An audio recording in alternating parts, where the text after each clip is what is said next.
Kuhusu matokeo kwa mtihani wa kidato cha sita, takwimu zinaonyesha kuwa ufaulu kwa watahiniwa wa shule ni 99.92, ambapo watahiniwa 125,056 kati ya 125,320 wenye matokeo wamefaulu kwa kupata madaraja ya kwanza, la pili, la tatu na la nne.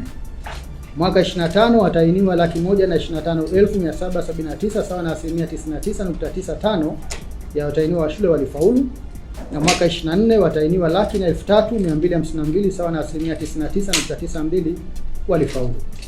Kwa upande wa watahiniwa kujitegemea, idadi ya waliofaulu ni 6,112 sawa na 94.5%. Kuhusu ubora wa ufaulu, jumla ya watahiniwa 124,603 sawa na 99.56% wamepata division 1, 2 na 3.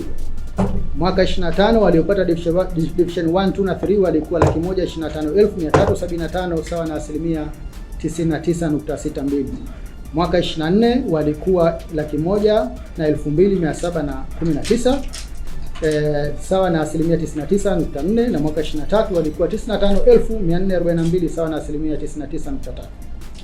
Hivyo ubora wa ufaulu kwa mtihani wa kidato cha sita umeendelea kuwa zaidi ya 99% kwa miaka minne mfululizo.